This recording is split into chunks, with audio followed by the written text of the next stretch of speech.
Então, bom dia para a segunda aula da nossa retomada, nossa rentrée. Na aula passada,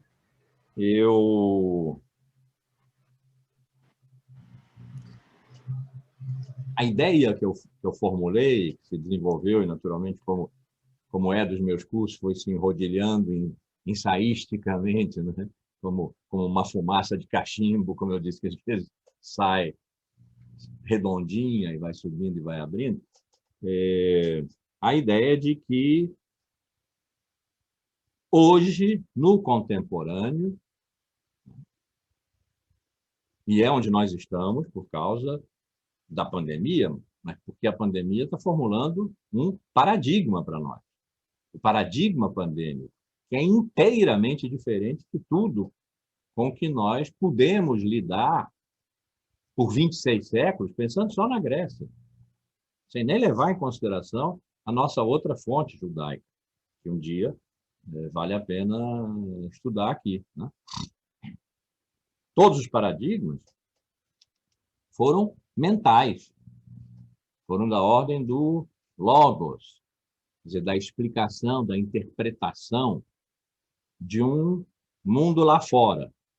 Um mundo que nós criamos, mundo lá fora, cultura, onde estabelecemos uma relação de fora e dentro, intimidade e exterioridade festiva, carnavalização e subjetividade, né?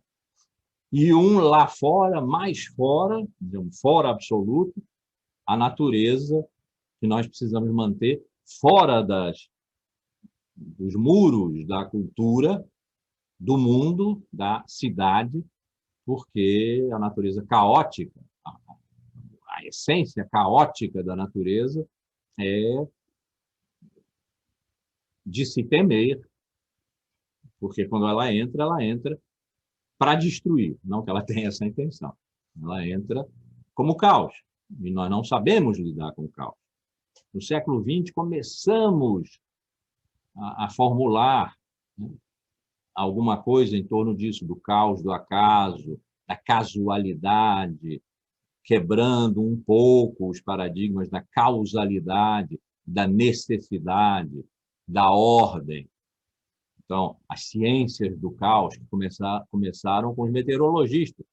Houve um tempo em que se dizia, pelo menos aqui no Rio, que você ouvisse a previsão meteorológica. Se dissesse, no Rio, hoje haverá sol, como a probabilidade de estar certo era de 40%, portanto, a probabilidade de estar errado era 60%, você saía de guarda-chuva. Então, os fenômenos de imprevisibilidade, de desordem, de caos, começaram a ser estudados, começaram com eles, os meteorologistas, foram para os geógrafos, enfim, geólogos, e se tornaram mesmo uma ciência do caos, chamada assim, ciência do caos. E o acolhimento ao acaso, que, de certa forma, se iniciou no século XIX. Em relação à aula passada, um querido amigo, irmão, me chamou a atenção para o fato de que, no pensamento de Darwin, o acaso está presente. A ideia da luta pela vida, a adaptação do mais apto, etc., foi uma leitura. Para ele, a evolução, que não implica em uma ideia de aperfeiçoamento, no sentido de que a humanidade vai chegar no final inteiramente adaptada à natureza, né? Não, a evolução se dava ao acaso de certas mutações que colavam, que davam certo. Mas não foi, o século XIX, que tenha recebido o acaso como uma possibilidade do mundo e da vida. Mas houve já ali precursores, como Darwin. No século XX, o acolhimento ao acaso foi mais profundo. Quando Einstein, era Einstein, é o meu ídolo, quando Einstein morreu, em 1955, um jornal americano, não sei se foi o Times, um jornal americano, estampou na primeira página, né, a notícia da morte de Einstein, estampou o globo terrestre com uma faixa atravessando, escrito: Einstein viveu aqui. Ah, coisa fantástica. É o meu ídolo. Mas ele disse, quando a física, a teoria quântica, que ele ajudou a formular, em 1905, ele ganhou o prêmio Nobel por isso, não pela teoria da relatividade. Quis se tornar a física, a mecânica quântica, e como ela implica em acaso e uma certa subjetividade, porque, afinal de contas, a matéria que está debaixo do microscópio eletrônico, por exemplo, ela responde à pergunta que o observador faz. Se o observador pergunta quem é você, ela responde como partícula. Mas se ele pergunta onde você está, ela responde como onda. E partícula e onda se opõem. E aí, naturalmente, surge a pergunta, mas ela é partícula ou é onda? Que é uma pergunta filosófica antiga, né? Baseada ainda na muito antiga, século IV a.C., forma a primeira, é o primeiro princípio da lógica de Aristóteles. O que é, o que não é, não é. E partícula não é onda não é partícula. O que é, então, a matéria? Ou bem onda ou bem partícula. Os físicos quânticos dizem, não, depende. Depende da pergunta. Então, entra aí um elemento de acaso, né? É complicado, porque a observação é determinante do observado. E aí Einstein disse aquele famoso, o Deus não joga dados. Portanto, não tem acaso na ciência. A física, a teoria quântica não podia se transformar numa física completa, num sistema de explicação de todas as coisas. O Senhor é... Como é que ele dizia? O Senhor... Não me lembro. É alguma coisa, mas não é malicioso. Quer dizer, ele não engana, pondo na ordem do acaso o que deve ser da ordem da necessidade. A ciência é da ordem da necessidade. De algo decorre tal algo. Sempre se pode conhecer alguma coisa pela sua causa.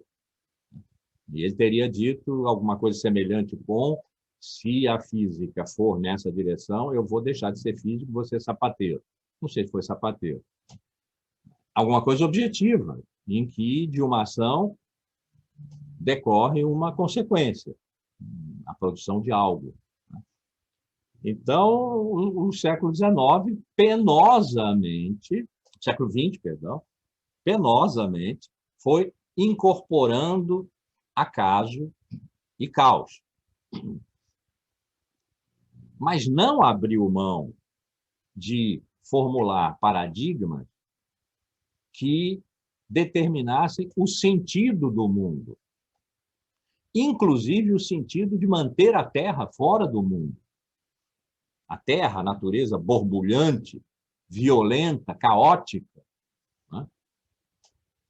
Inventada lá pelos sofistas no século V a.C., quando eles determinaram que nada, essa coisa de physis, está colada no logos, é o physis a physis do logos, o logos da physis, daquela folha de papel, né?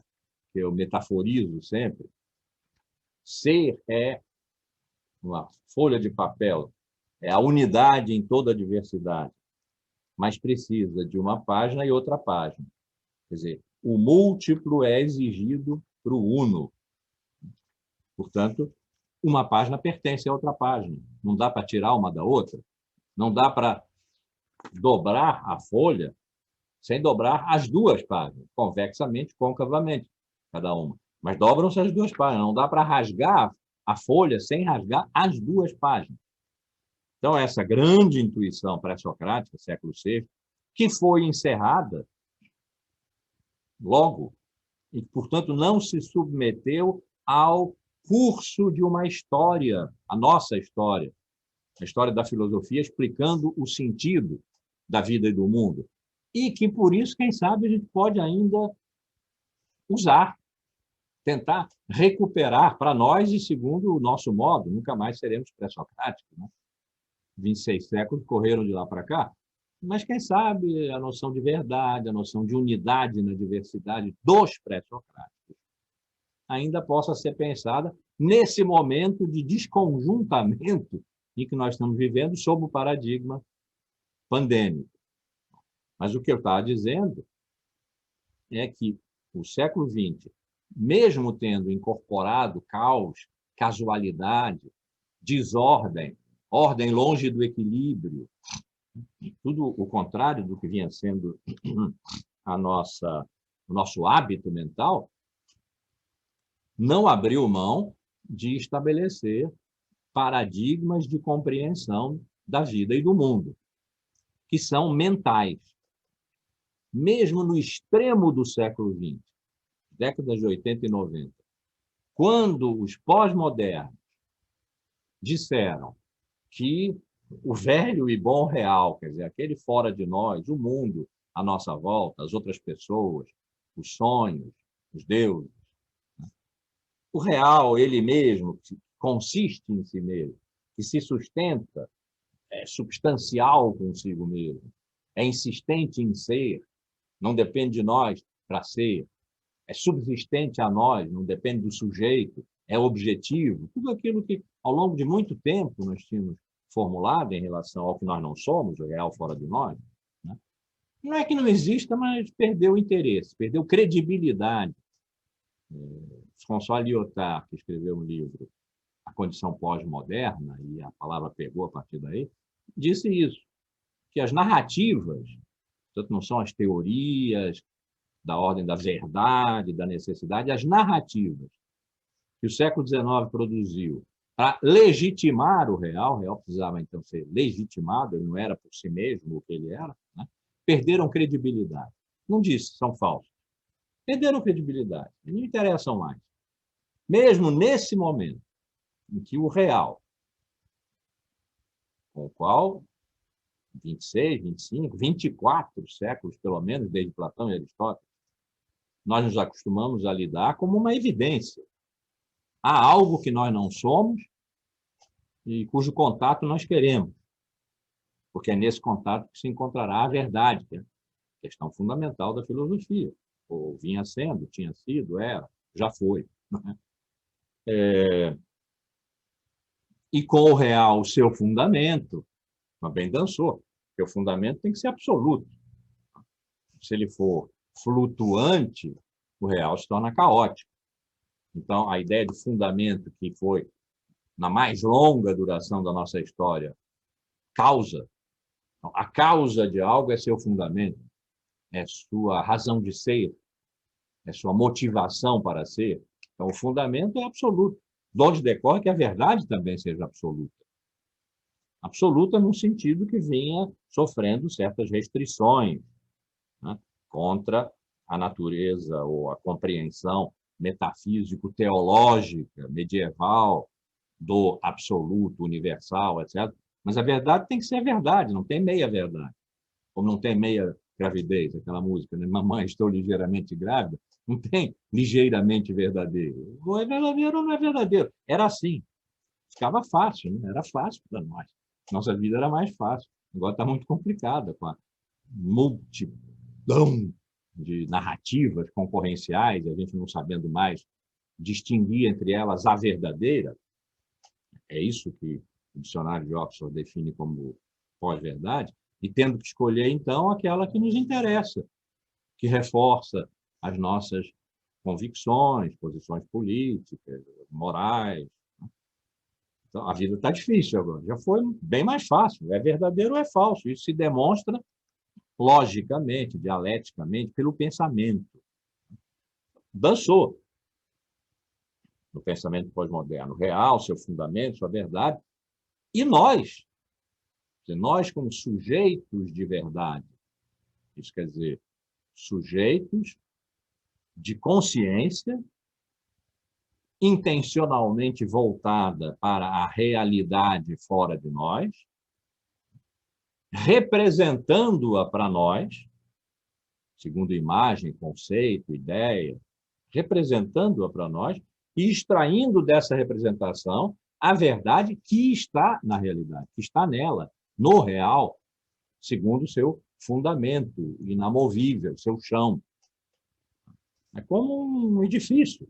Um edifício tem suas fundações, com exceção de Veneza, que é tão extraordinária, porque os edifícios se movem, né? Fundações de um edifício, enquanto são seguras, o edifício está em pé. Quando se tornam inseguras, o edifício cai. Então, acabaram as fundações, os fundamentos. O real caiu, tornou-se caótico. A verdade não há mais, estamos na pós-verdade. Crise da representação e crise dos regimes de subjetivação com que nós estávamos acostumados.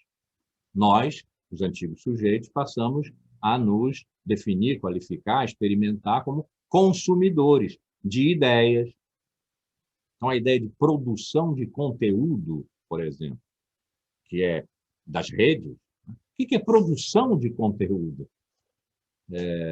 Nós produzimos ideias no tempo da filosofia. O que era produzir ideia? Busca da verdade. Uma ideia era uma tentativa, era um artefato voltado para a obsessão ocidental da verdade. Produção de conteúdo, o que é? As pessoas são hoje nas redes produtoras de conteúdo. Todo mundo produz conteúdo. É o quê? É a produção de elementos simbólicos, etc., para serem consumidos. Por isso é que é pelo número de likes, pelo número de seguidores, etc., que se define alguém na rede. Então, nós passamos a essa posição de produtores-consumidores. É isso que nos subjetiva hoje. Segundo o pensamento pós-moderno, que durou lá seus 20 anos, teve extensão, mas não está mais sendo pensado, porque já produziu seus efeitos. É assim que a nossa vida se organiza mesmo hoje, como eles disseram que seria, que estava vindo a ser. Mas mesmo nesse momento,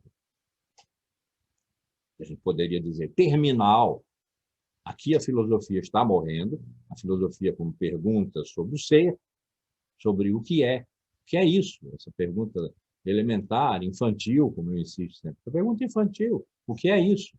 Que é a mais radical das perguntas, que é a pergunta sobre o ser, não sobre como, por quê, para quê, quando, mas sobre o quê. Que durante 24 séculos, pelo menos, desde Platão e Aristóteles, no quarto antes de Cristo, nós temos carregado orgulhosamente, teria se encerrado. Porque perguntar o que é alguma coisa, quando o que define a coisa é para o que ela serve, e se ela serve, se é eficaz, porque se não for eficaz, é como se não fosse nada. Eu dou sempre o exemplo aqui porque me toca pessoalmente, o exemplo do caixa eletrônico aqui em frente de casa. Ele é uma caixa, mas se estiver funcionando, é virtualmente um banco, onde eu faço virtualmente, ou seja, simulando, eu faço operações bancárias. O banco não está lá, mas as operações estão. As operações significa aquilo que é da ordem da eficácia tecnológica. Se o sistema estiver funcionando, eu faço essas operações.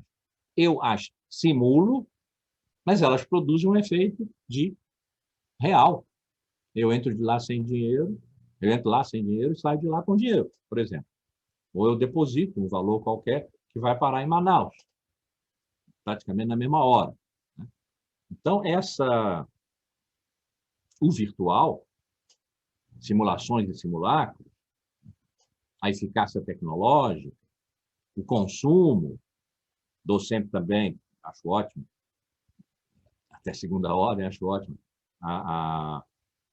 o exemplo da célula-tronco, já dei aqui, imagino que várias vezes, A célula-tronco é uma célula, portanto, ela é real. Mas ela não é real como um neurônio, que é só um neurônio. Ela é real porque ela é um real especial, porque ela é virtualmente qualquer célula, de que se precise. Portanto, é da ordem do consumo. Havendo necessidade de neurônio, pede-se a célula-tronco e ela se converte em neurônio. Aí não será mais nada. Só será um neurônio. Mas enquanto esteve em estado virtual, podia ser pele, podia ser célula hepática. Sob demanda, ela se transformou em neurônio. Então, há uma figuração de realidade, a realidade virtual, e seus jogos de simulação, simulacro, eficácia tecnológica e consumo, que são um paradigma. O conjunto dessas relações é um paradigma. E esse paradigma é mental. Quer dizer, ele explica, ele dá sentido a, por exemplo, ter desaparecido o real. Baudrillard diz assim, ora o real acabou. Ora o real acabou. Eu tenho sempre a tentação de dizer, ora bolas. Como assim? Demonstra. Não, ele não pode demonstrar. Se ele demonstrar, ele tem que entrar no reino da verdade. Provar que a proposição, que não é uma proposição para ele, uma proposição filosófica, não é.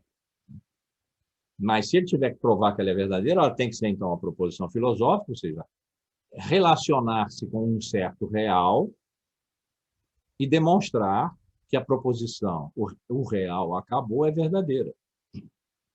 E que, portanto, a proposição, o real é em si mesmo o que ele é falsa. Os pós-modernos não podem fazer isso. Legitimamente não podem fazer isso, não estão fugindo da raia. Eles estão em outro lugar. Mas esse outro lugar é um discurso.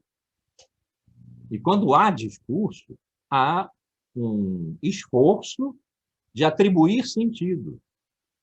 Vamos dizer, para extremar, assim, a filosofia tinha a tendência, mais do que uma tendência, né? O hábito arraigado, porque era seu destino, sua missão, de fazer a demonstração, de dar sentido positivo.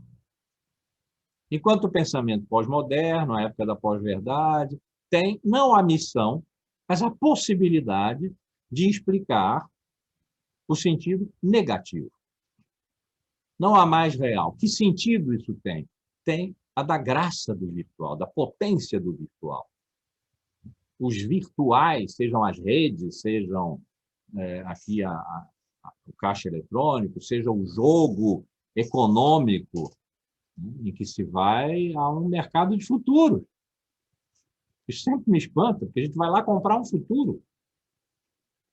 Algo que não há. Contra todos os nossos longuíssimos hábitos, nós não vamos lá pelo ser, vamos lá pelo não ser. Porque o futuro não é. Ainda não é. Será ou não será, nós não sabemos. Mas nós vamos lá e apostamos. Apostamos que haverá um futuro e que o futuro será o seguinte. E botamos dinheiro nesse o seguinte. É uma aposta. E o futuro acontece agora, porque nós estamos apostando na bolsa, que é presente, que é atual.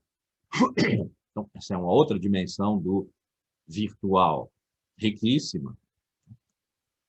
Tem outras ainda. A moça, está relatado na literatura médica americana, acho que no New England Journal, uma moça de 19 anos que cismou, talvez porque tivesse casos de câncer de mama na família, né? Algum caso, uma vaga tia, que na passagem da menopausa ela ia ter câncer de mama. A menopausa dessa menina de 19 anos tinha uns 30 anos, 35 anos, 40 anos, com sorte, para ocorrer. Portanto, era um futuro incerto, porque ela podia não estar viva até lá. Ou podia ter se encontrado uma maneira de evitar simplesmente a menopausa. Não é nem de remediar com reposição hormonal, evitar, pronto. Ela não teria menopausa.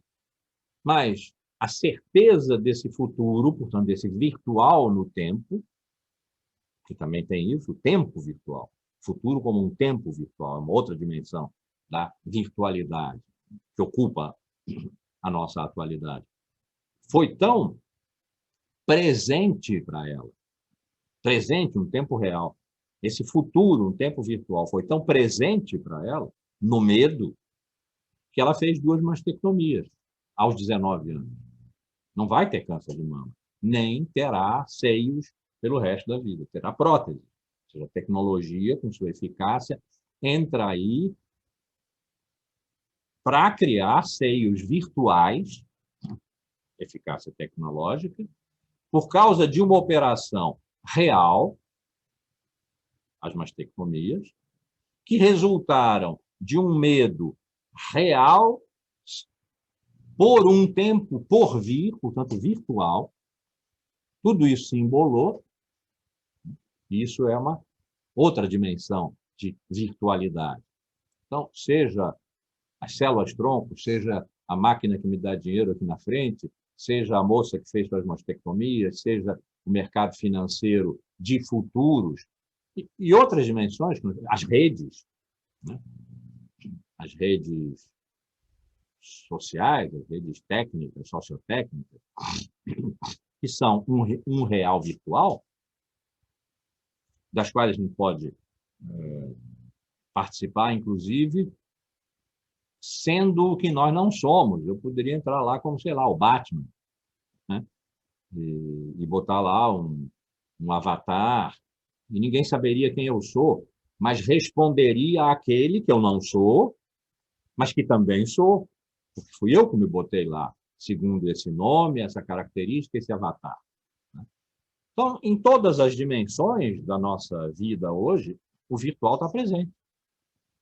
As estruturas de virtual, daquilo que pode ser sob demanda num tempo que não é agora, sob demanda futura, e que se sustenta, não tem fundamento, se sustenta, como quem se equilibra na corda bamba, né? Se sustenta na eficácia tecnológica e no consumo, uma ponta e outra ponta. Isso é uma explicação. É uma explicação de por que não há mais real, ou ele se tornou desinteressante. Não é mais sexy o real. De por que não há mais fundamento, verdade. Pós-verdade tem um sentido positivo. Significa, nós vivemos no mundo das narrativas, por isso as fake news são tão fáceis de produzir. Agora, o deepfake, né?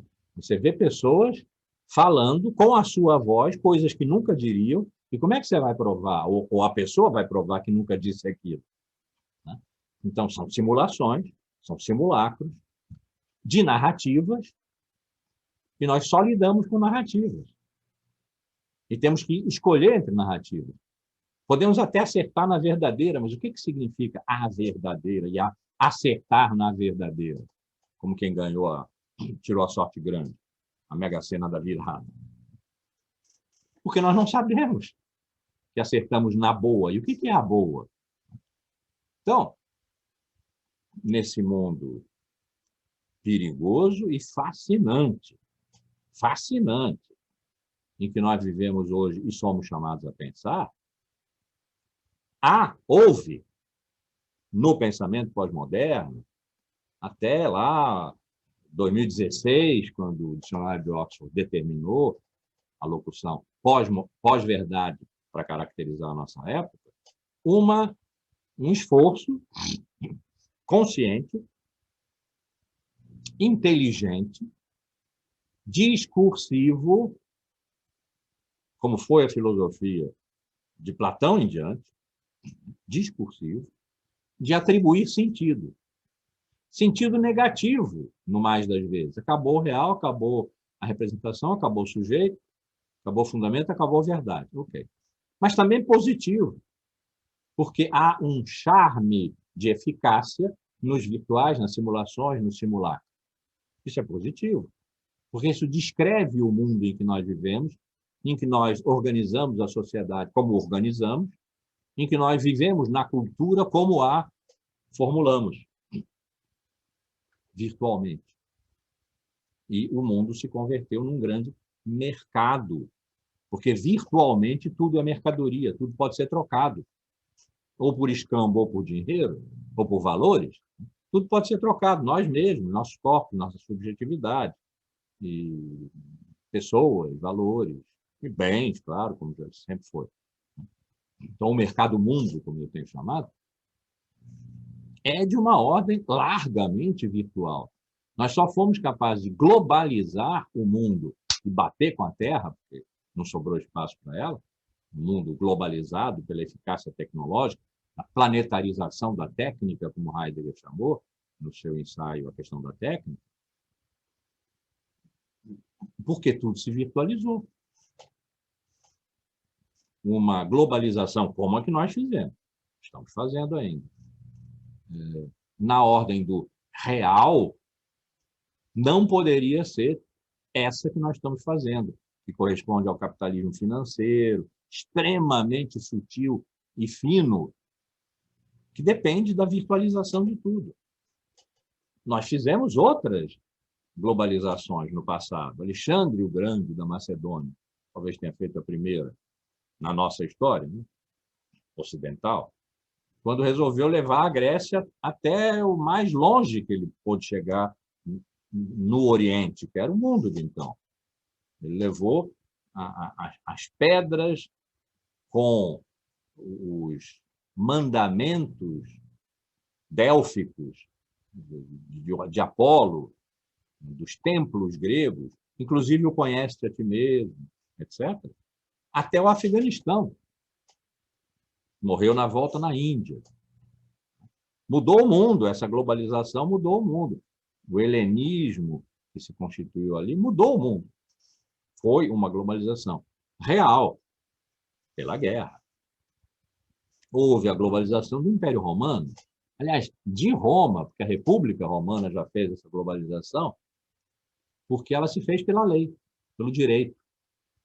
Todos aqueles povos conquistados ganhavam a posição de cidadãos romanos, subordinavam-se à lei romana. E esse império da lei fez a paz, a Pax Romana. Foi feita pelo direito, uma globalização pelo direito. Claro, sempre há guerra, né? Sempre há guerra, inclusive da nossa hoje. Mas foi feita pelo direito. A cristandade, não o cristianismo como religião, mas a cristandade, quer dizer, a extensão territorial alcançada pelos valores morais e religiosos, transcendentes, etc., do cristianismo, mas territorializado, foi uma globalização pela fé. Também teve guerra, teve as cruzadas, teve Inquisição, mas a globalização se deu, o que sustentava, o núcleo dessa globalização foi a fé. Como o comércio foi o núcleo da grande globalização britânica, o Império Britânico, sobre o qual o sol nunca se põe, como se dizia, que ia até o Oriente, e era o Ocidente, o extremo do Ocidente, as ilhas britânicas, foi uma globalização pelo comércio.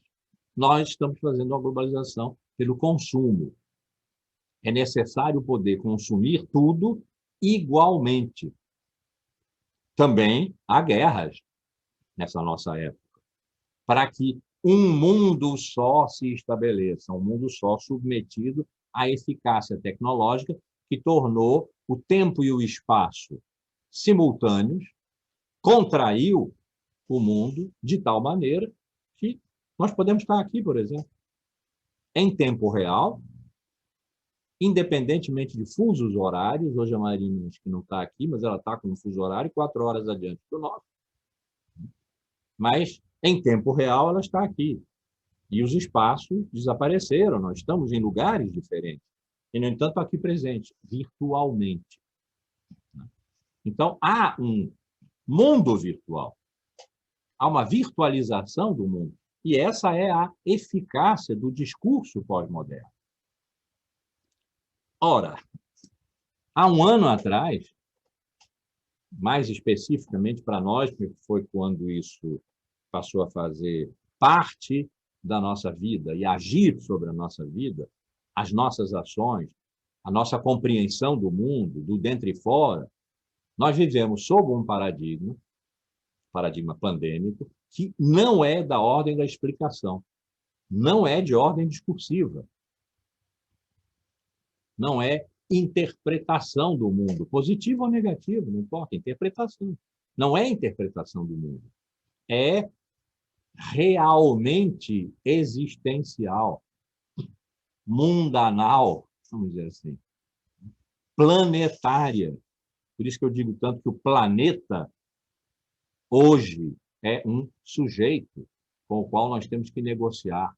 A natureza, a Terra, é um sujeito com o qual nós temos que negociar, porque nós morremos na Terra. O mundo está morrendo pelo excesso de presença de terra no mundo. Na ponta de lança dessa presença, hoje, o vírus. Tem outras coisas bonitas. Por exemplo, a nossa retração fez o céu ficar azul sobre a China, que era aquele fog constante, né? Aquela poluição extraordinária. Ficou azul. Com 2 meses de reclusão nossa, o céu ficou azul sobre a China. É verdade que, dizia-se na época, os golfinhos estavam nadando nos canais de Veneza. É lindo. Não, é fake news, mas como licença poética, podemos dizer isso. Havia tartarugas e peixes aqui na cabeceira do aeroporto de Santos Dumont, eu moro perto dele. No tempo em que eu caminhava no aterro, eu ia até lá, e não via peixes nem tartarugas, mas fez-se aquela água muito transparente e a gente podia ver os peixes e as tartarugas. E é verdade que rebanhos de ovelhas, sem os seus pastores, que estavam recolhidos, entravam na cidade, iam aos supermercados, às lojas, entravam curiosos nas lojas. Tem imagens disso, né, que não são fake, apareceram nos jornais televisivos. Então, também, de maneiras mais doces, a terra está presente. Mas aqui em casa, eu moro aqui atrás de nós, tem o Morro da Viúva. O Morro da Viúva é um morro em torno do qual 2 ruas se constituíram. De repente, houve uma proliferação de pássaros que cantam lindamente. Tem sabiá. Bem-te-vi já tínhamos, multiplicaram-se. Mas também de bichos não tão simpáticos, que invadem a casa. Já teve morcego. Né? É a natureza chegando perto, não sendo controlada, não tem ninguém lá, talvez capinando ou botando fogo e não sei aonde, e pronto, a natureza chegou aqui. Entra nas casas, os macaquinhos entram nas casas, lá no Humaitá, uma que eu conheço, e roubam as bananas, as coisas, abrem a geladeira. Né? Então, isso é tudo anedótico, vamos dizer assim, né? Mas é um dos muitos significados de dizer a natureza entrou no mundo. Possivelmente a natureza invadiu o mundo, porque nós não queríamos. Nós queríamos mantê-la fora. Nós queríamos ter um mundo para nós, o mundo da cultura, o mundo humano, e deixar o resto fora. Os animais, etc., sim, nós temos muita pena. Os animais que estão em extinção, fazemos campanhas e tal, mico-leão dourado, mas não trazemos para casa. Botamos em jardins zoológicos. E jardim zoológico é cultura, não é natureza. Nós simulamos natureza lá. Enfim, tudo isso para dizer que há uns 10 meses, e é muito pouco tempo para se tirar qualquer conclusão, né? mas é como está afetando as nossas vidas, no ponto mais vulnerável delas, que é a morte. Precisa ser pensado, né? Por isso, nós estamos sob esse paradigma pandêmico, que é um paradigma real, não mental. Então, esse foi o sentido que, na aula passada, eu quis dar a essa expressão, que eu repeti várias vezes: o que nos toca é o que pensamos.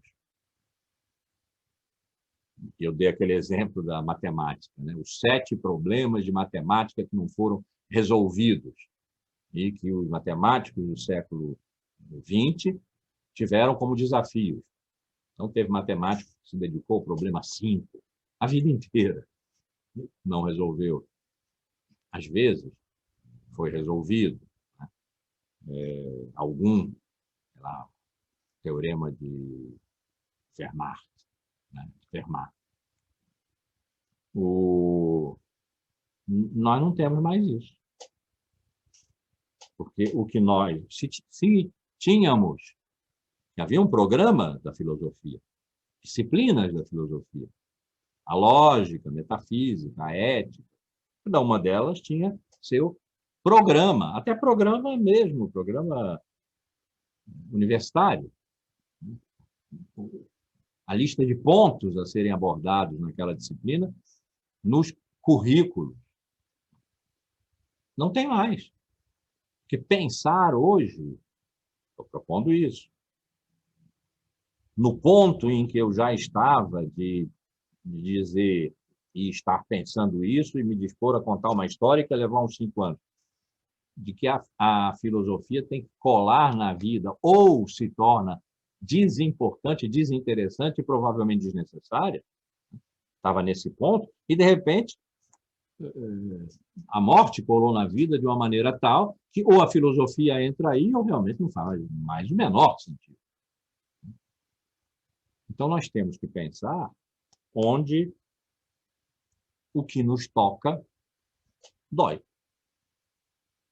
O paradigma pandêmico é um paradigma, isso é uma coisa a ser muito refletida ainda, porque, repito, nós temos o antigo hábito recorrente, que é uma segunda natureza nossa, através do serviço que a filosofia nos presta, nos prestou, pelo menos, de pensar que paradigma é um conjunto de regras e valores que determina o que, numa determinada época, pode ser pensado e dito.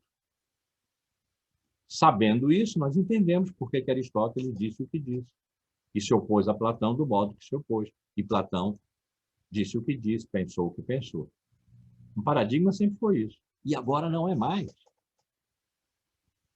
Agora nós estamos sob um conjunto de fatos que aparecem em números e que são adoecimentos e mortes e que envolvem ciência e vacina, por exemplo, tratamento, não cloroquina, tratamentos, o que for possível. Tem um soro sendo retirado de cavalos, que talvez sirva como um tratamento, não vacina, para o coronavírus. Então, a ciência toda em reboliço a serviço da vida. Essa espécie de iluminismo de serviço, iluminismo de resultados, de uma ciência que perdeu, talvez tenha perdido, a arrogância do tudo saber, porque está diante da possibilidade da morte de tudo, da desvalia da ciência, inclusive. Então, um reencantamento da ciência a serviço da vida, tudo isso está determinado por um paradigma que é como se fosse aquela esfinge de Tebas que fazia uma pergunta, né? Decifra-me ou te devoro, e que Édipo conseguiu decifrar e não morreu. E pôde ser o rei de Tebas, casou com a mãe, teve filhos com ela, matou o pai antes. Tudo aquilo que nós sabemos e metaforicamente veio a constituir parte da nossa cultura, até que Freud, no final do século XIX, começo do XX, recolheu isso como um paradigma para nós, da cultura. Pai, mãe, repressão, todas aquelas coisas. O Édipo entrou aí em cena. Bom, é como se nós estivéssemos agora diante de uma esfinge que nos pede o seguinte: decifra-me ou te mato. E o decifra-me passa pelo sequenciamento genético, já foi feito, o genoma do vírus, mas o vírus vai mutando. Então, é um trabalho praticamente infindável, vai mutando. No ano que vem voltará, mais ou menos como a gripe volta todo ano. A gripe matava muito, mata ainda muito, porque o vírus se transforma. E a vacina contra a gripe que existe deixa de ser 100% eficaz. E aí tem que se continuar pesquisando vacina. Então, vai voltar. Talvez se torne sazonal. Talvez venha a ser uma coisa mais atenuada com o tempo, porque nós estamos decifrando e ela, então, está diminuindo a taxa de morte. Mas o decifra-me ou eu te mato tem uma natureza paradigmática, porque nos põe a pensar e viver. O que é que um paradigma faz? Determina as condições de pensabilidade e dissibilidade, isso é um nível, sempre foi assim, mas agora, de vivibilidade, vamos inventar essa palavra, nós vivemos segundo a imposição de um paradigma que nos põe para dentro. Embora muita gente esteja saindo. Eu entendo que é muito difícil ficar. Nós estamos quase um ano aqui. Né? É muito difícil ficar, sobretudo quando se é velho, quando se está sozinho, quando... várias condições. Mas há os arrogantes, os imortais, que vão aglomerar e ficam estendendo essa reclusão nossa.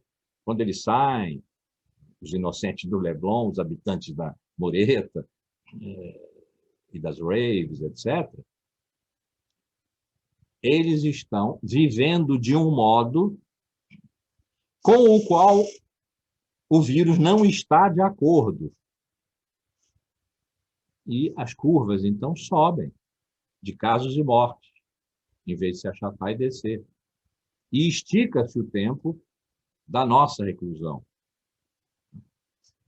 Então, viver, pensar e dizer, hoje, não estão tão submetidos. Eu não vou dizer que os paradigmas mentais desapareceram. Nós temos que procurá-los de novo para poder explicar. Precisamos de explicações. Nós, ocidentais, não nos conformamos com o sem sentido, ou não haver sentido. Nós temos que procurar sentido para isso e vamos. E estamos procurando. Mas, no nível mais fundamental, o mais radical, mais rigoroso, o paradigma pandêmico é aquele que determina condições segundo as quais nós temos a viver, segundo as quais nós nos subjetivamos. Novos regimes de subjetivação estão em vigor agora. Vamos dizer, o cauteloso e o arrojado são regimes de subjetivação distintos, opostos. Onde está entre o cauteloso e o arrojado? Estou pensando na ética de Aristóteles, em que ele fala nisso. O medo e o arrojo, o nome que ele dá é outro. Bom, mas é o arrojo, o excesso. A coragem, que é o meio termo entre os dois, está mais próximo do medo. Porque o medo é o que nos mantém em vida. Se, como Aristóteles estava propondo ali na Ética, o fim da vida, como finalidade, o fim da vida é a felicidade, tudo o que ameace destruir a vida vai na direção contrária à finalidade da vida, que é a felicidade. O medo é o medo de perder a felicidade. Deixado solto, ele não deixa viver. Mas o arrojado, que se lança, o pessoal do Baixo Leblon, que se lança, está mais longe da felicidade, no sentido de preservação da vida e crescimento da sua força. De modo que o meio termo, e essa era a ideia de Aristóteles, a virtude está no meio termo, mas não no meio aritmético exato, que seria como estar em cima do muro. Está no meio termo entre, nesse caso, estava falando ali da coragem, entre o medo e o... A palavra não me ocorre. De novo. A temeridade. Entre o medo e a temeridade está a coragem mais próxima do medo, porque o medo é o que preserva mais a vida do que a temeridade, que a arrisca em excesso. Então, nós temos um trabalho para fazer desse tipo. É bom pensar em Aristóteles nesse momento. Entre ficarmos dentro, que pode ser excessivo, uma renúncia completa a esse fora no mundo, que já foi o lugar da festa. Hoje pode ser o lugar da morte, mas pode não ser tal também, se nós usarmos máscara, se fizermos distanciamento social, se não aglomerarmos. Tem quem não vá de jeito nenhum, que só fique dentro. E tem quem vá em excesso, sem máscara, aglomerando, sem álcool gel, sem nada. Né? Encontrar um meio termo aí, que está mais próximo de ficar do que de ir, é um trabalho que nós temos a fazer e que é da ordem do paradigma mental, do paradigma da explicação das condições de possibilidade de vida e mundo, né, pensadas. Mas, nesse momento, em que nós vamos nos esforçando para encontrar esse novo paradigma, nós estamos vivendo sob um paradigma, sim, porque ele determina condições de possibilidade. É isso que um paradigma sempre faz. Condições de possibilidade de permanecer vivo. Então, é um paradigma, digamos, encarnado. Ele toma os nossos corpos e os mantém vivos ou mata. Então, é parte do paradigma pandêmico a imagem e a coisa daquelas pavorosas sepulturas, covas rasas, cemitérios pobres, acentuando a desigualdade. O vírus não é democrático, como se dizia no começo, não. Ele é discriminatório, ele vai onde estão os fracos, o que a gente vê tanto em Manaus. É o que faz mais imagem. Nós somos uma cultura de imagem. Então, aquelas imagens terríveis estão dentro da, vou usar uma palavra que talvez não coubesse, lógica do paradigma pandêmico. Ele é de vida e morte, não é de explicação e teoria. É de vida e morte. Que depois venham os paradigmas segundo os quais nós consigamos pensar, mas certamente pensar aí vai ser de uma dimensão ética e política, e não de uma dimensão epistemológica, metafísica, do conhecimento da verdade, etc. Suponho, suspeito, chuto. Então, sob esse paradigma,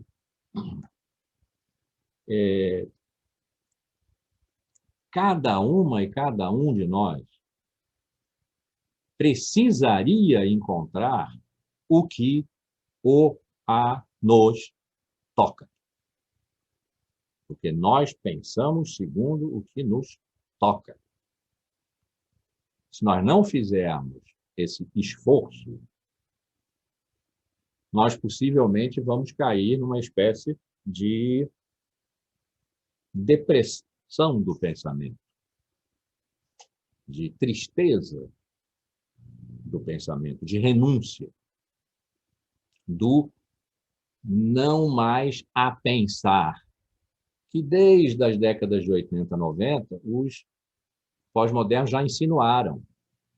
Não há mais o a pensar, aquilo que Heidegger chamava o mais digno de ser pensado.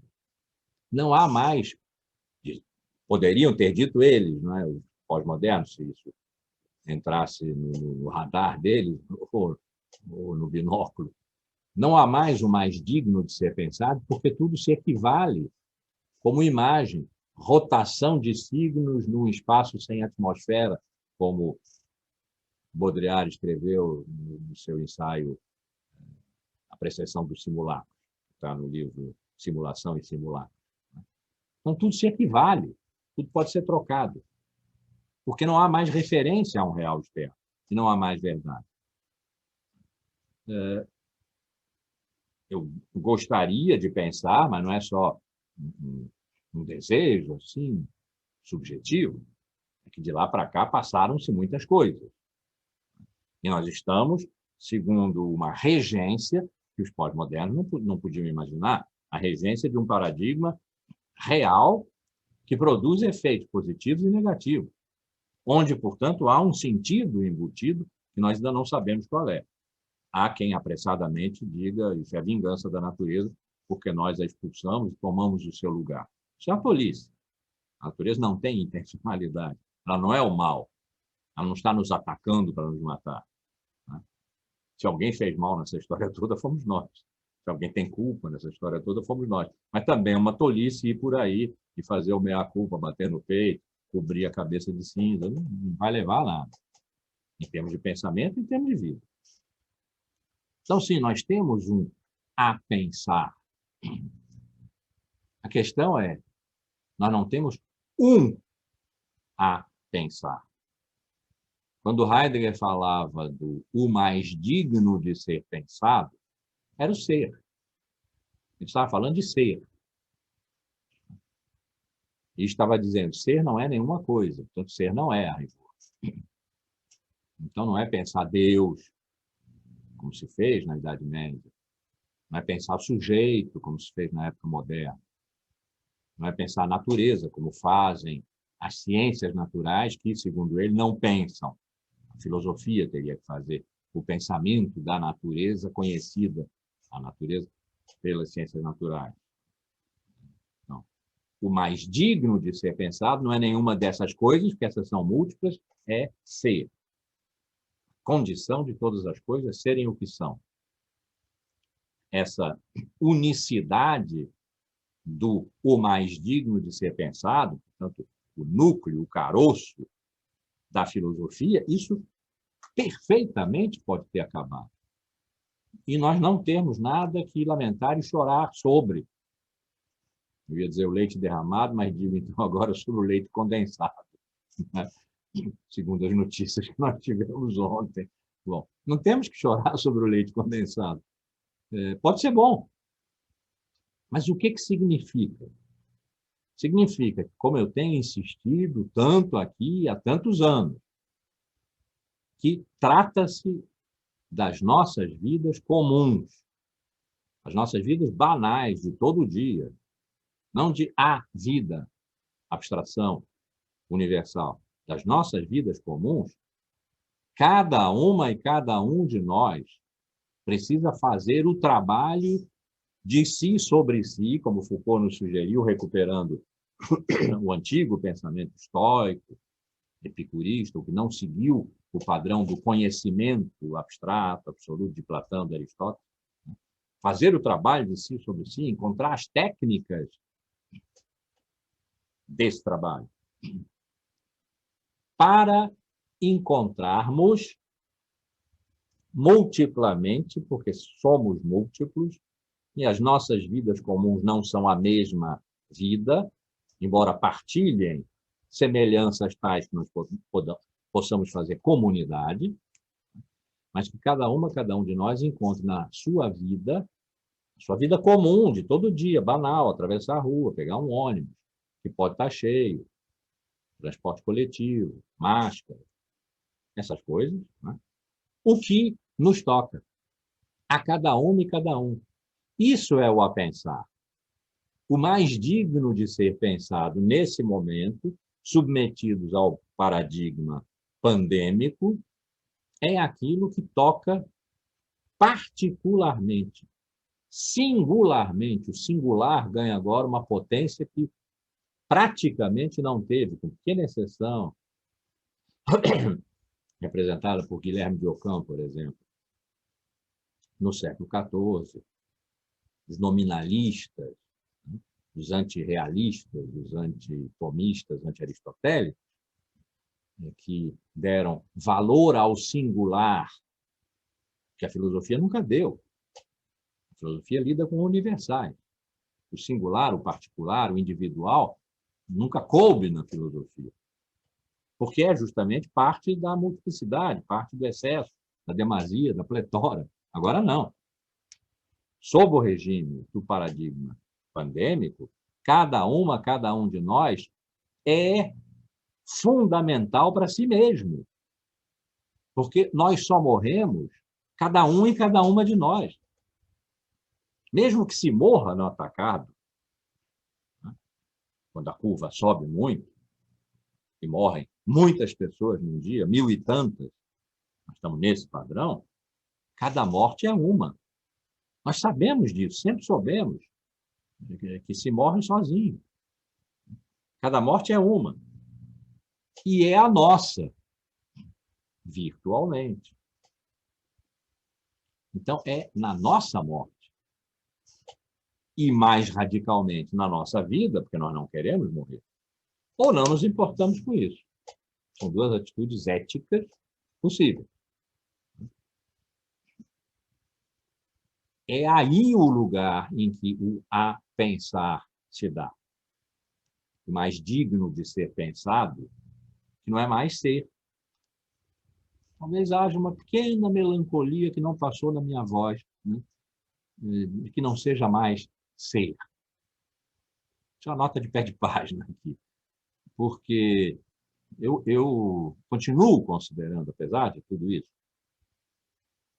que o maior livro da história da filosofia, o livro mais importante de toda a história da filosofia, dos 26 séculos de filosofia que nós carregamos nas costas, é a Metafísica de Aristóteles, em que ele trata, segundo seu próprio dizer, tá lá, do ser enquanto tal e na sua totalidade. Em outro lugar diz, da verdade do ser e do ser da verdade. No meu pós-doutorado, que já tem, raios me partam, acho que uns 25 anos, eu ia dizer 25 séculos, que faz muito tempo, né? Eu fui para a Sorbonne, tinha que assistir lá uns cursos, não tinha, mas era de bom tom, porque eu estava sendo recebido, a gente tem que ser recebido por um grupo de pesquisa lá, etc.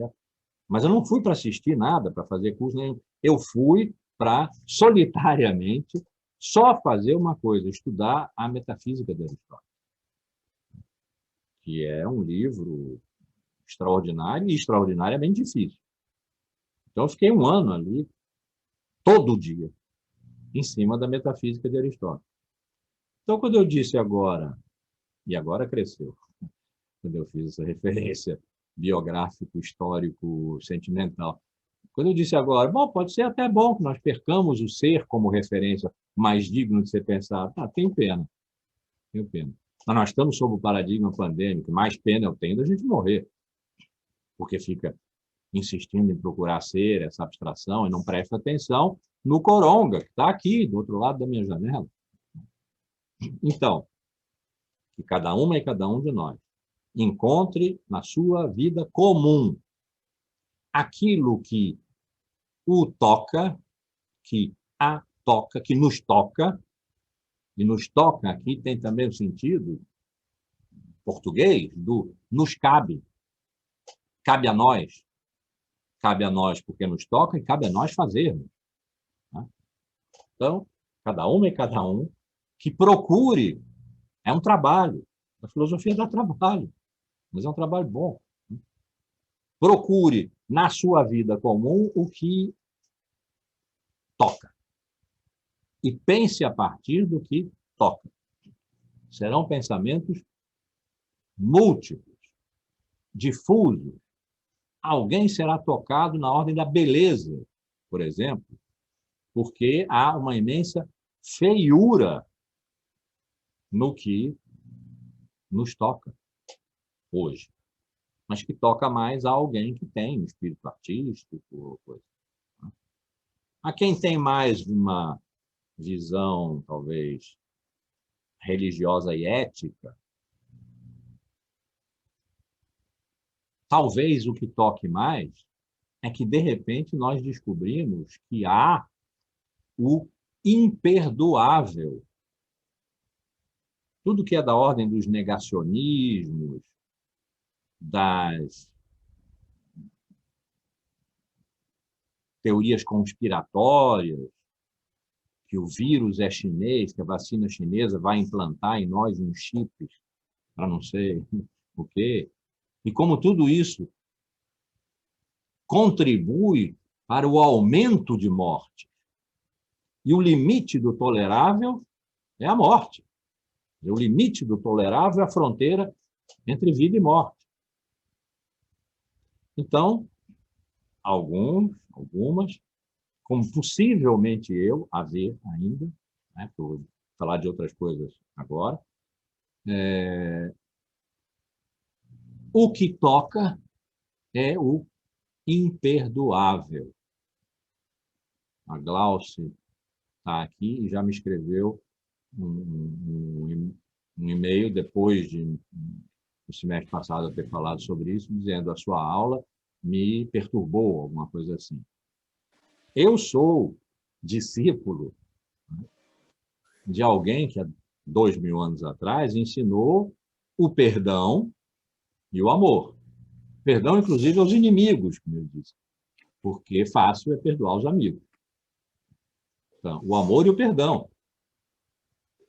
Mas eu estou sendo tocado pela pandemia de tal modo que eu não consegui ainda, e não sei se conseguirei, não sei se quererei conseguir, eu estou sendo tocado pelo imperdoável.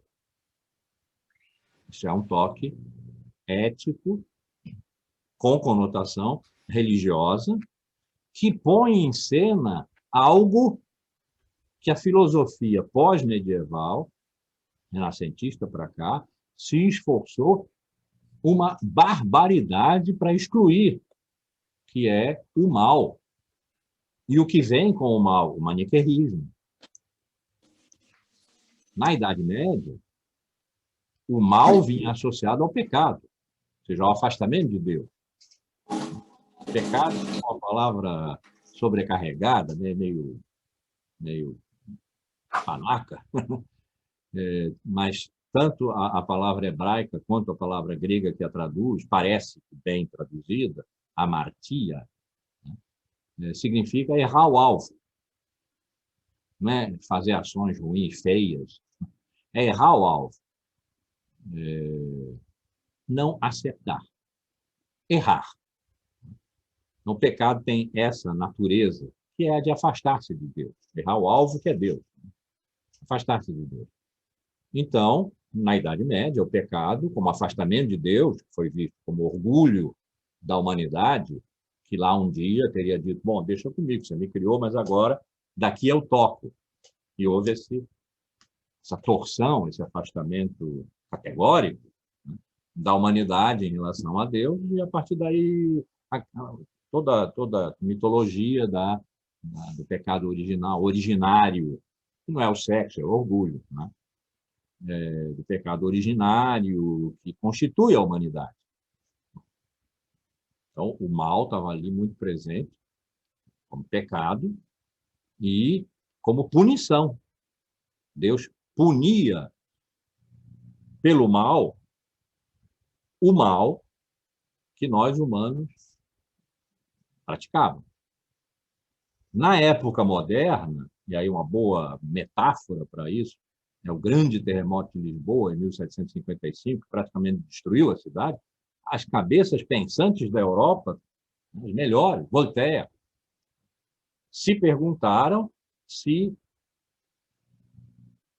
a destruição de Lisboa era o mal no sentido de uma retribuição ao mal que nós fazíamos, ou se haveria um mal natural, desprovido de sentido intencional. E concluiu-se isso, há um mal natural, mas que não admite maniqueísmo de bem e mal, de oposição de bem e mal.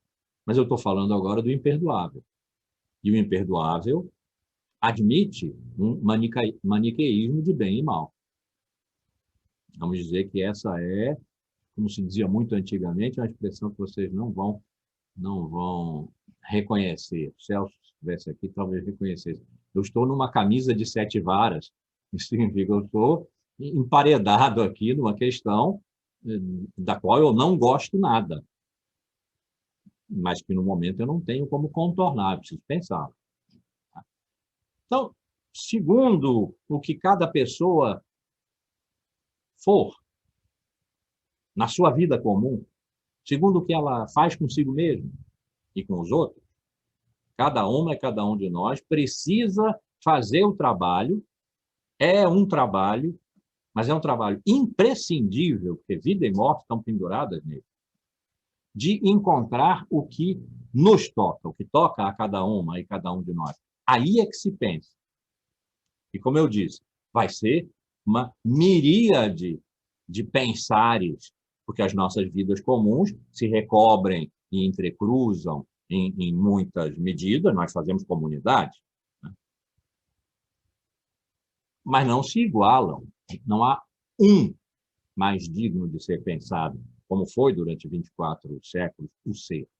Não há. Não é mais isso. Depois se verá, né? Mas nesse momento não é mais isso. Então, eu queria dizer hoje o que me toca,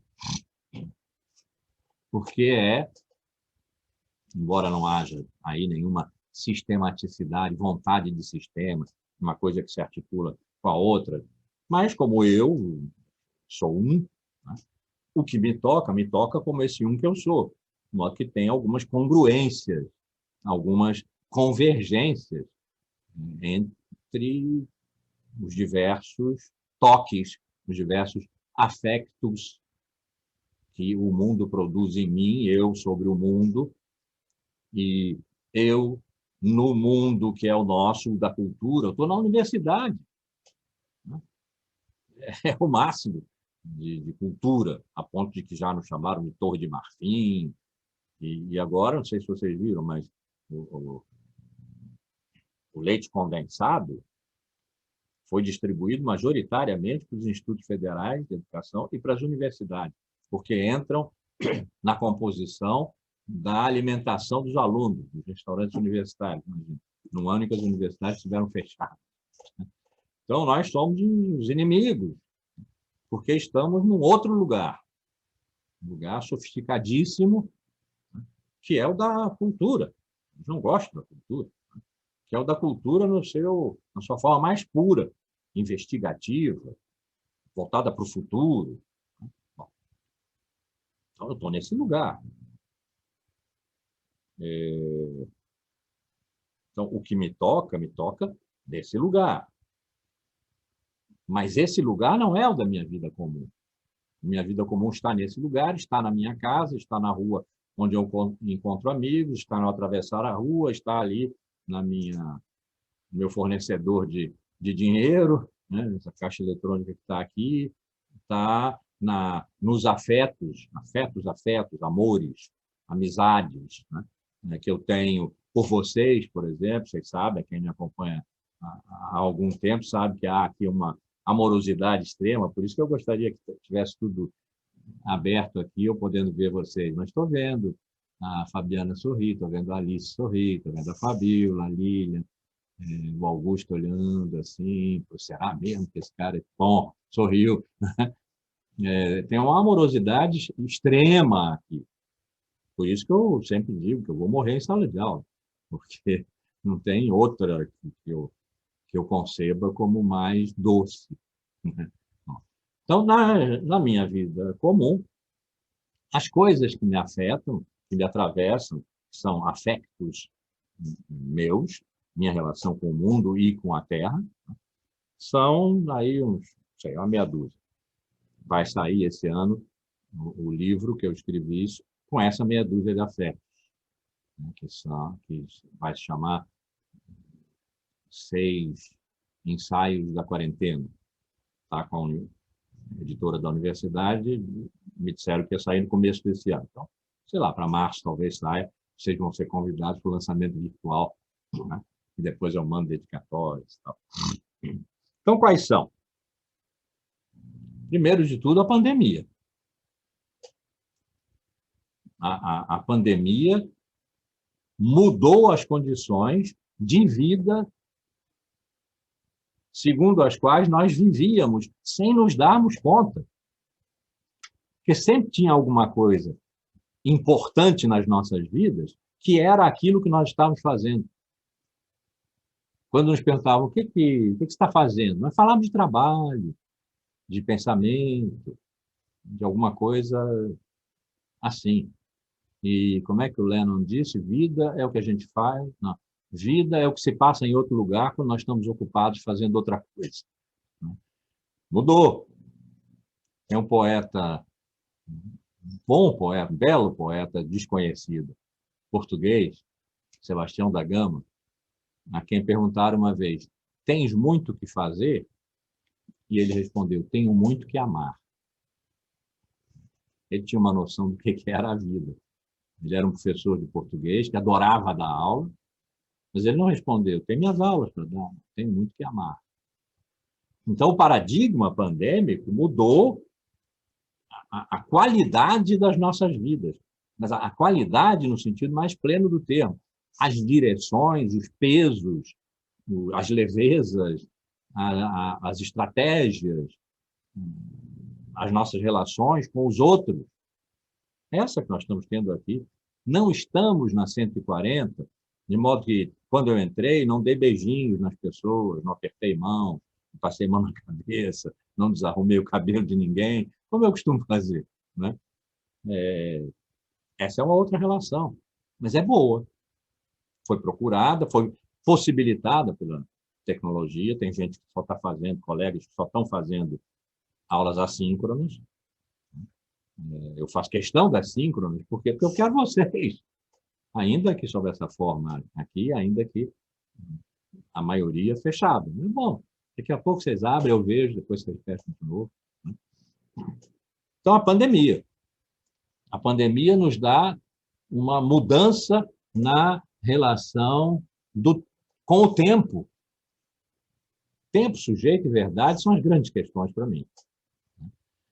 A nossa relação com o tempo. Porque nós tínhamos uma visão do século XIX para cá, uma compreensão, uma vivência histórica do tempo. Há passado, o passado causalmente produz o presente, e o presente causalmente produzirá um futuro que será um presente, quando o atual presente passar, e for, portanto, o passado. Estamos acostumados com isso. E, de repente, o presente está suspenso. Disse isso muito no curso do semestre passado. O presente está suspenso porque o vírus não está no nosso passado. Isso é uma novidade absoluta, decorrente de um acontecimento catastrófico, no sentido próprio e não muito exagerado do termo. Catástrofe é o que se abate subitamente. Catá, como em cátedra, é o que está acima. Catastrófico é o que se abate. Era inesperado. É um acidente.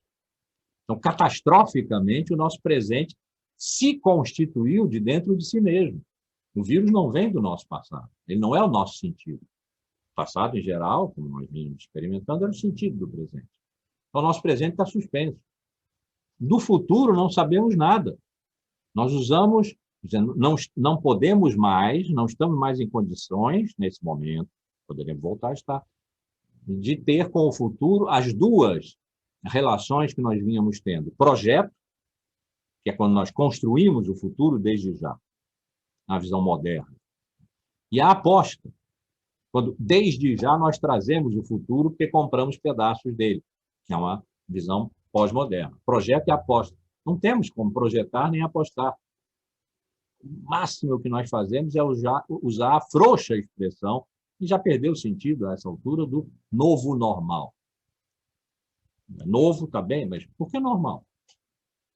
Pode ser outra coisa, em relação à qual nós não possamos dizer que seja normal. Será nova ou não, porque com a vacina nós podemos simplesmente voltar ao normal antigo, que deixou de ser normal, porque o vírus vai continuar presente. Então, o presente suspenso. A morte curta. Nós vínhamos morrendo lá adiante, muito velho.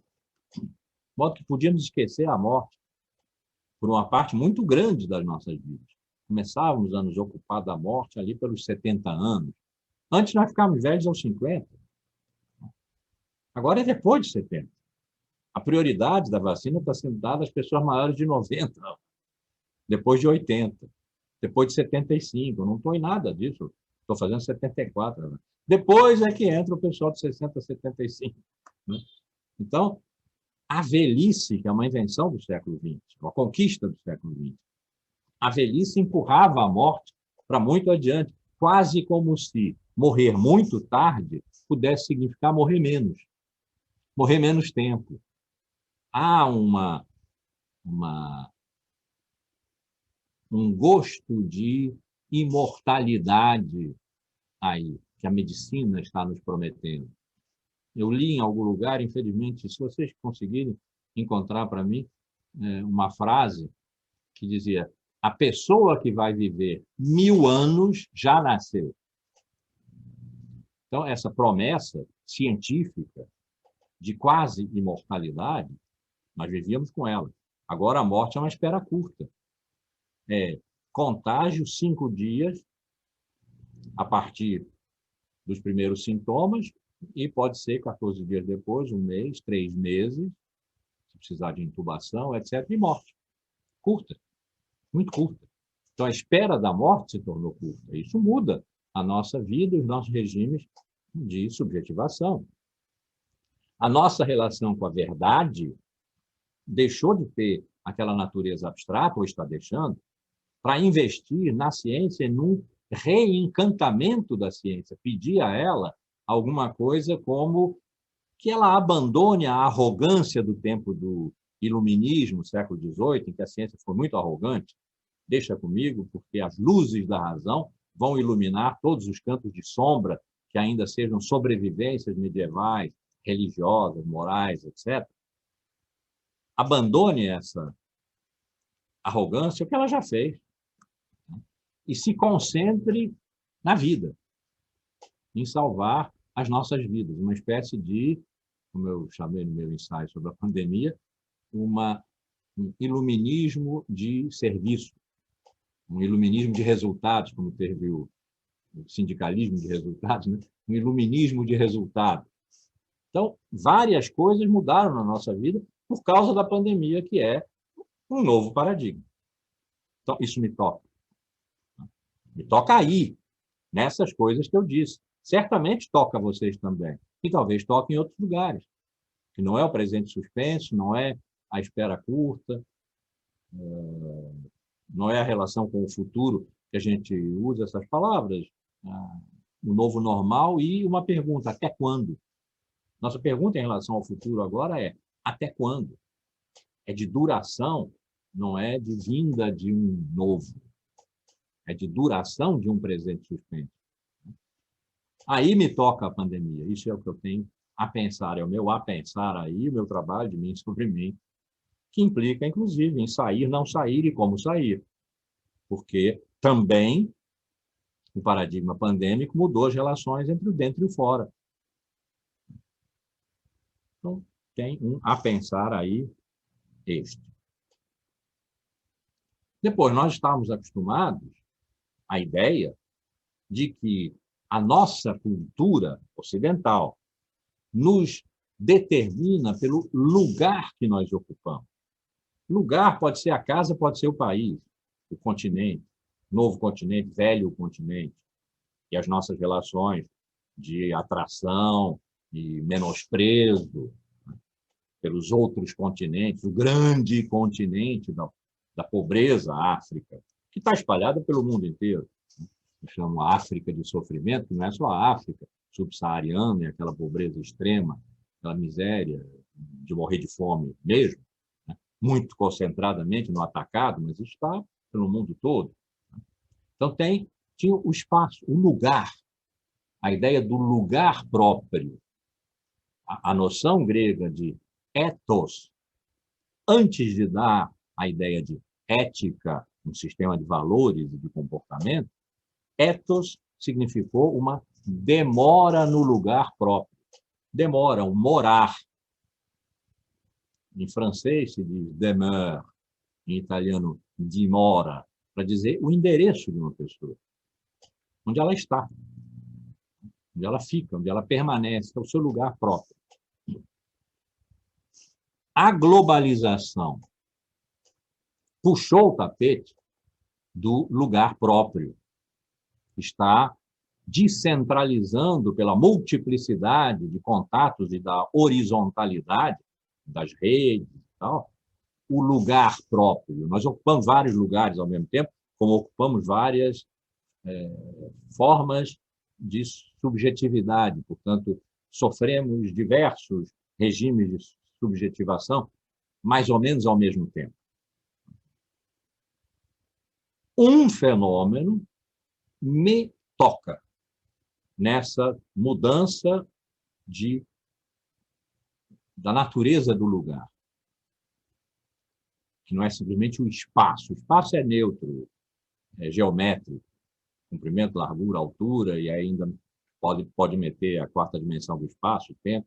Né? Não, é o lugar. O lugar é investido em intensidade. Para falar em termos das culturas africanas transplantadas para o Brasil, é terreiro, não é terreno. Terreiro, tem um orixá investindo sua intensidade de energia naquele lugar. De outra forma, é um terreiro, tem limites aqui, ali, na frente a rua tal, número tal. Não. Intensidade, lugar implica numa intensidade. O fenômeno contemporâneo que mais me toca brutalmente, que me faz chorar, né? que mais me toca, sobre o qual eu já escrevi alguns daqueles artigos que eu escrevi no Globo quando tive lá uma coluna no sábado, né? Também deve sair esse ano esse livro das colunas, era relativo a isso, são os migrantes, que eu chamei os povos da água. Aliás, junto com o da pandemia, também esse ensaio está disponível no academia.edu/março. Sei, a Ana pode dizer depois para vocês, vou botar aí no chat. Os povos da água são aqueles que morrem no Mediterrâneo, que vêm de um lugar que não é mais seu, que é a Síria, onde morreriam, seriam violadas no corpo e na mente, por motivos políticos, religiosos, estratégicos, sexuais, o que for, que perderam seu lugar e que vão em direção a um lugar onde não serão recebidos e morrerão no mar, ou serão recebidos, mas ficarão indefinidamente no tempo em acampamentos onde acabam perdendo sua identidade e sua história, porque estão num lugar que não é seu e não fazem parte desse lugar. Então, os migrantes, os povos da água, me afetam. É um a pensar, então. Se eu vou relacionar isso às dimensões do presente suspenso, da espera curta, etc., da pandemia, eu não sei. Mas é um a pensar no sentido de que bate totalmente no contemporâneo, no que se passa hoje, e me afeta. Pode não afetar você. E por isso que eu disse, vai haver uma multiplicidade de afetações.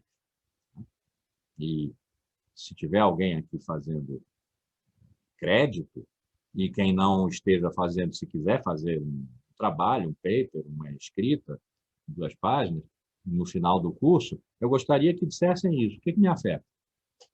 Se puder bater com suas teses e dissertações, ótimo. Mas eu gostaria disso. No trabalho de mim sobre mim, o que eu descobri que me afeta? A pandemia, a migrância, né, me afeta.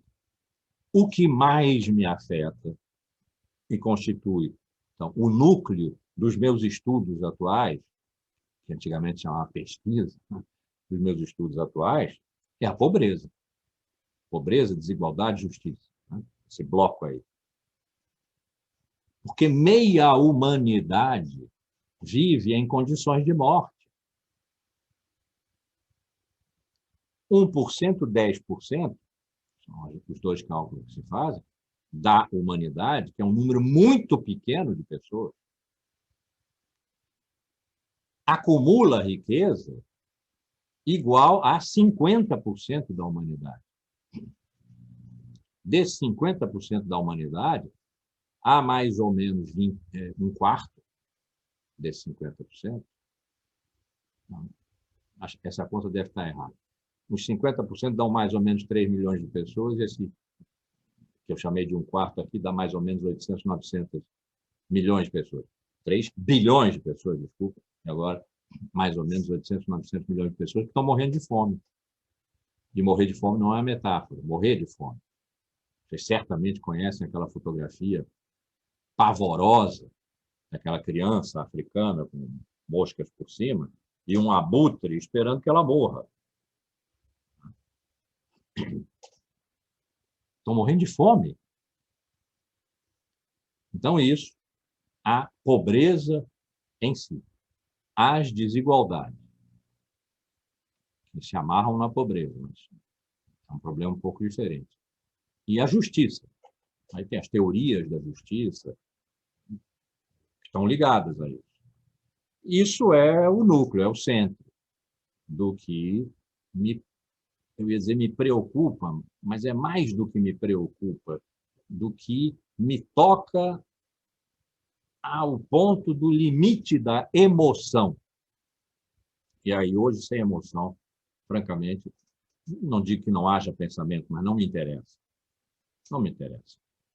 Eu cada vez tenho menos tolerância para artigos e livros estritamente teóricos, que fazem aquela linguagem na filosofia, parece uma matemática.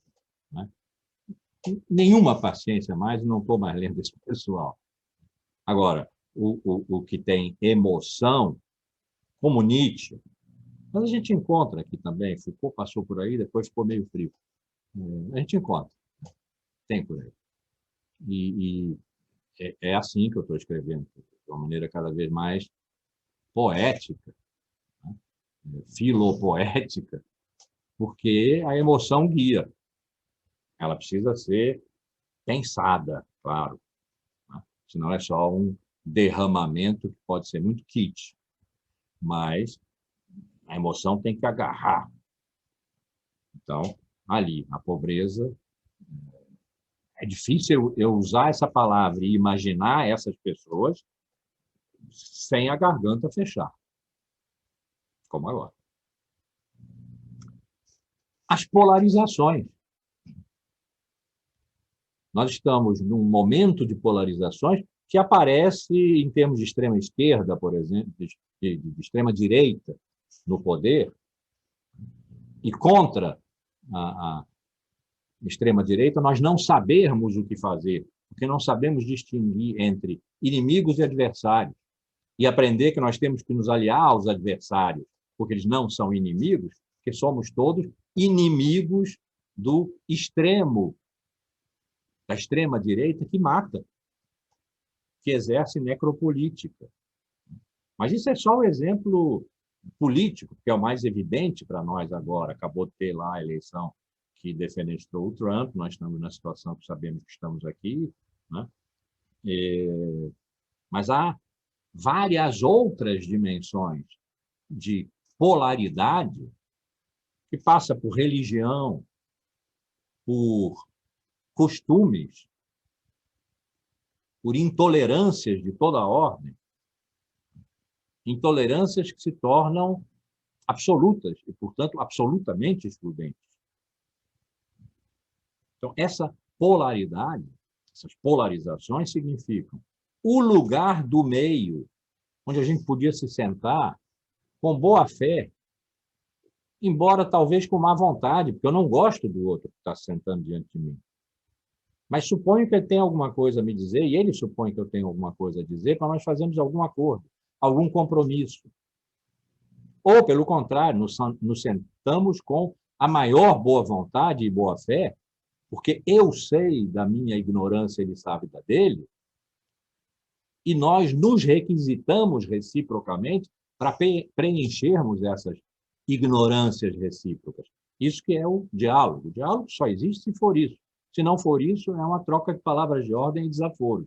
Aí eu levanto, como cantor Noel Rosa, eu me levanto e não pago a despesa. Então, não haver o lugar do meio, também está publicado, isso está lá no academia.edu também. Ensaio sobre as polarizações, não. Aninha, não me lembro como é que é. Polarizações, o lugar do meio. Mas é isso, que não há o lugar do meio. Nós precisamos recuperar esse lugar. Então, as polarizações têm a ver com o imperdoável, com o mal, com o maniqueísmo de bem e mal. Aí isso precisa ser pensado, e isso me afeta. Então, é um a pensar, junto com a pobreza, com a migrância, com a pandemia. As polarizações são sustentadas por affectus, no sentido que Heidegger usou.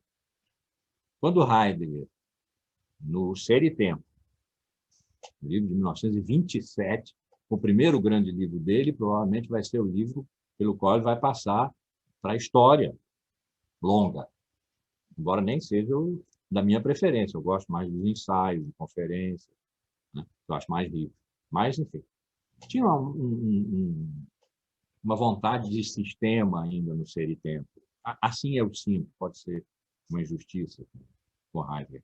Mas ali, quando ele concluiu que acessar ser, sentido de ser, verdade de ser, não era pela consciência que se fazia, a consciência é muito importante, a razão, a ciência, tudo muito importante, mas é um segundo nível.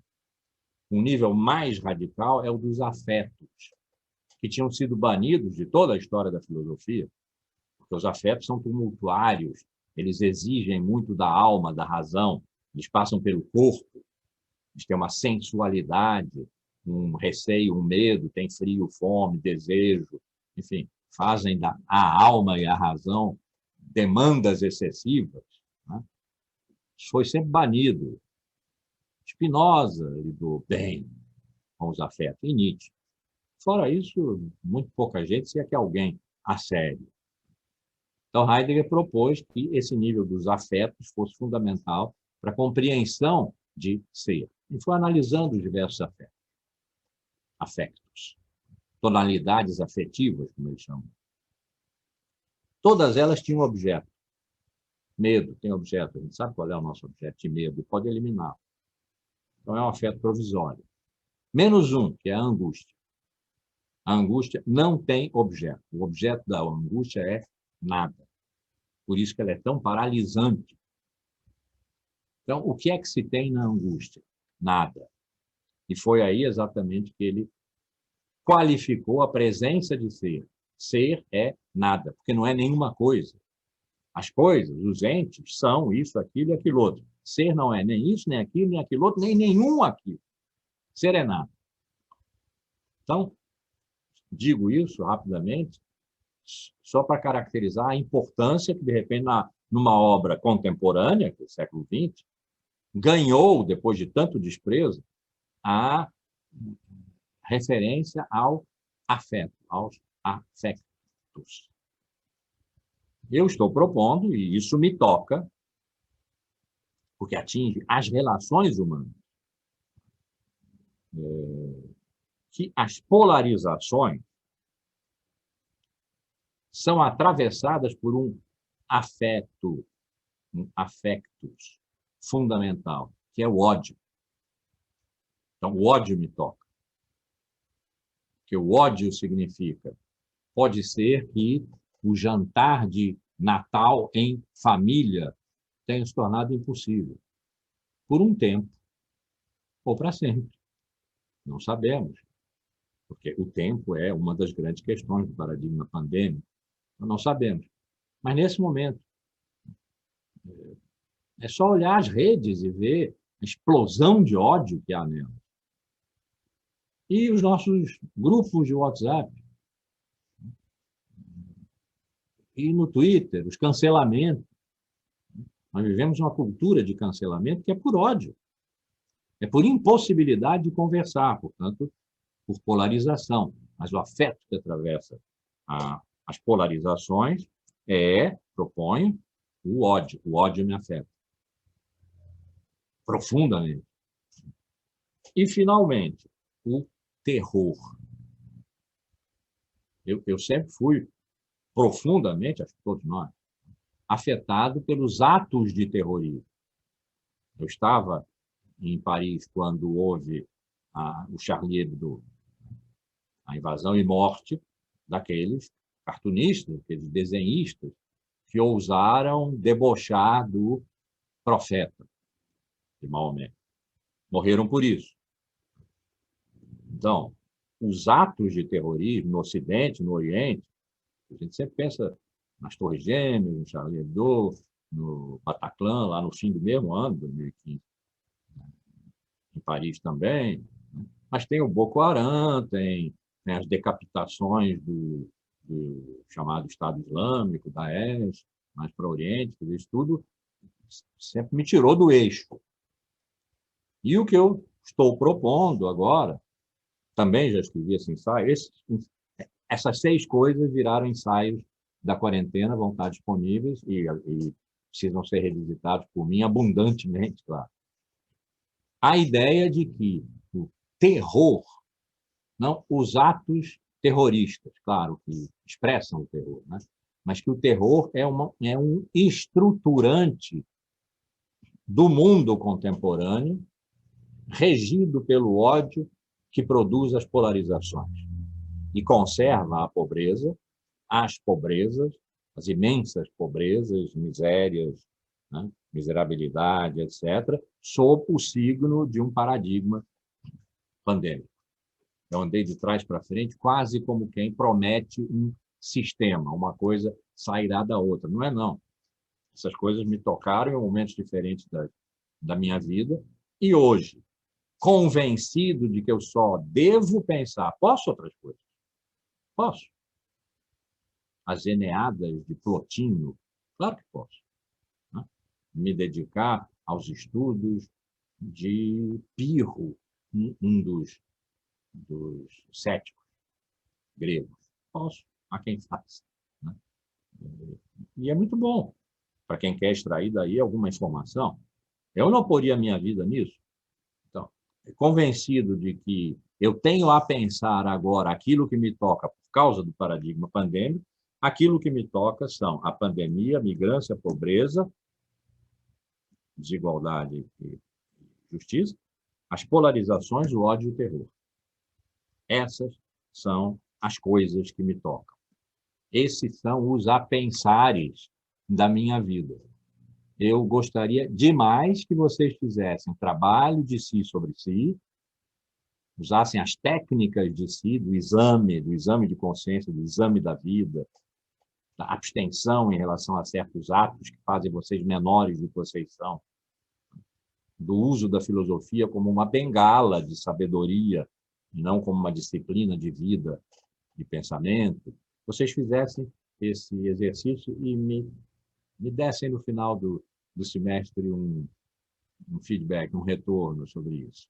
Estou dizendo quais são as que me tocam e agora, então, vamos entrar. Eu tinha proposto 2 para esse semestre, mas eu sempre proponho mais do que eu depois tenho capacidade de fazer, porque eu falo muito, como vocês já viram, e falo enroscadamente, né, em espiral, e aí vai indo, vai indo, vai indo, mas essa é a natureza ensaística que eu justifiquei na aula passada, de que eu gosto, né, e que hoje eu acho necessário. Então, eu vou tratar, daqui até o fim do curso, das polarizações. Vocês receberam, imagino, né? A Ana mandou o meu ensaio sobre as polarizações, primeiro ensaio da quarentena, ficou com a capa linda, Ana, excelente de capa, dos povos da água, então é lindíssimo. A Ana é excelente em tudo. E ainda bem que ela está escondida ali atrás, mas está vermelha. Então, o ensaio da pandemia, vamos ler. Você não é ler juntos aqui, como nós já fizemos no passado, lemos 2 ensaios de Heidegger, 2 cursos de Foucault ali na hora, em sala de aula, porque eu não tenho essa grandeza, não tem por que ficar lendo o meu texto aqui mesmo, ficaria até muito esquisito para mim. Mas vocês leiam, eu vou apresentar a espinha dorsal e aí, como vocês sabem, em torno da espinha dorsal, vou botar um montão de carne, isso vai ficar gordo, de considerações, e pensamentos à margem, à látere e tal, sobre as polarizações. Provavelmente não vou acabar, retomamos no próximo semestre. Depois, me lembrem de, no começo da aula que vem, antes de começar a gravação, quanto à aula propriamente dita, falar sobre essa questão de semestre, porque nós estamos perdidos nesses semestres arbitrários, né? Esses calendários malucos e dissíncronos, o da pós é um, da graduação é outro, que precisa organizar um pouco isso, eu quero combinar com vocês. Mas pronto, é isso por enquanto. O que me toca é isso, tocar é isso, trabalho de si sobre si é isso, por causa do paradigma pandêmico. Acho que deu hoje para a gente sentir o que significa que a gente pensa o que nos toca. E também porque que o que me toca é isso. E vamos tratar do primeiro isso, que é...